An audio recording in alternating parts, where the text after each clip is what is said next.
Hi guys, I have some Lush products to share with you today. I do really like Lush, but I think it's value for money. It's just very expensive, so it's not something that I buy very often, but it's my birthday, so I thought I would treat myself. Also, I've been digging in the garden a lot recently, and you just get that chill like right deep in your bones that you can't seem to shake.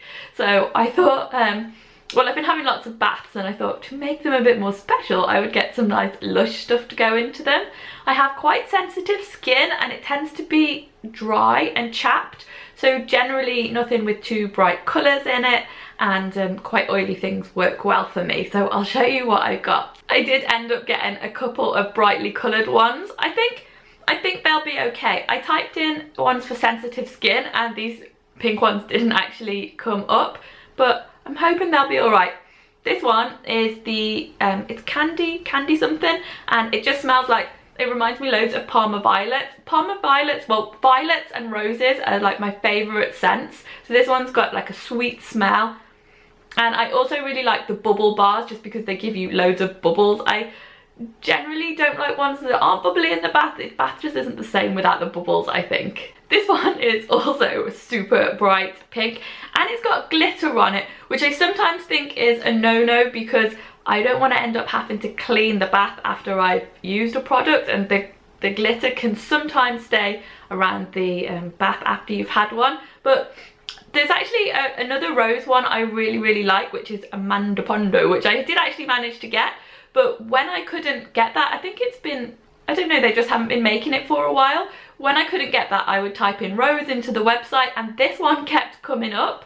So I really wanted to try it. It's called Rose Jam, and it is rose-like, but it's quite a sweet rose. And they're massive as well. They, as I said, they are expensive, but I think you could cut that up into so many and have so many baths with it.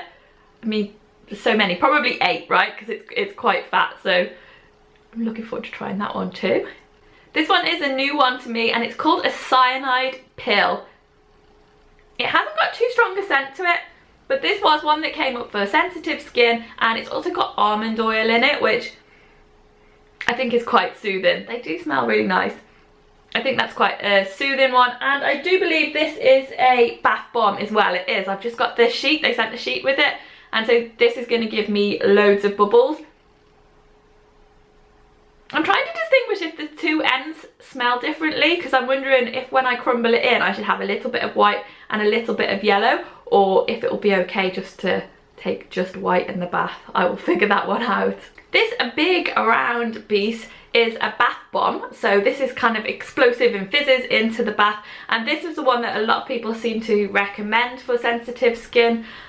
It's just like a plain white one, so maybe not that exciting. I do prefer bubbles, but it just came up so many times as like a highly rated one, and as I said, I feel like I've mentioned sensitive skin so many times, but it's like, you know, if you're spending £4 on something for the bath, you don't want it to irritate you. So this is like their most simple bath product, I guess, so I thought I would give that a go too.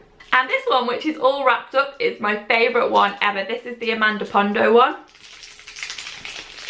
It does actually say on there, made by Sam, and it's got the date that it was made, and also this kind of Polaroid of her making it. I do wonder if that's actually her making it on that day. It's a nice idea, whether it is or not, I don't know. This is my absolute favourite. It's a more earthy rose kind of smell, and you get the little bit of rose on the top. I also like this one because, as I said, I've got quite sensitive skin. It's just plain, there's no colours or anything in it, and it gives you really nice bubbles too.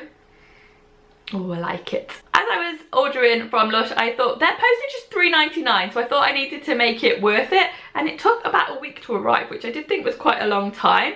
But I tried some new products too. So this is Ceridwen's Cauldron, I believe, and you kind of get it wet and then rub it onto your skin.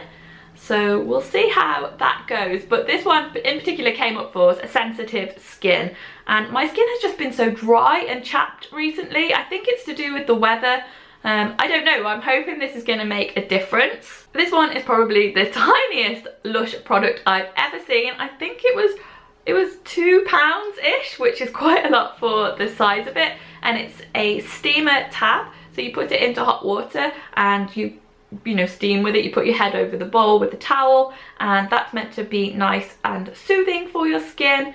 So I thought I would give that a go. I am very surprised at the size of it though. It is tiny. I guess I knew it was going to be a one-use thing. We'll see how it is. It's got a couple of rose petals in it, which is quite nice.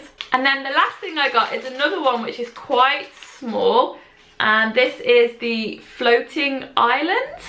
This one is a bath oil, so you don't get the bubbles with it, but it melts out into the bath and it kind of coats your skin with the oils, a bit like if you put bath oils into your bath. That's exactly what it is. I haven't tried this before, but again, as I mentioned with the dry skin, I thought that would be quite good for kind of locking the moisture in. Maybe not hydrating, but it should at least coat the skin nicely and maybe not give you that kind of dry itchy leg feel when you're toweling off after you've been in the bath. So I'm hoping for good things from this one. And that is everything that I got. There doesn't look like there's that much in there, but it came to £30 that order, which is quite a lot for bath time products. But I do like a bath, and I think it's kind of a little luxury. I would be really interested to know what products you use in your bath. I'm also quite interested in growing some of my own things to put into the bath. I know roses are really expensive. You need something like a field of rose petals to make like one tiny drop of essential rose oil, but there are other things that I can grow. I know rosemary is quite nice for like relaxing muscles, and lavender. So let me know if you've got any favourite bath products or any hints and tips for growing your own herbs and things to put in the bath. Would be great. Thanks for watching, guys. Bye bye.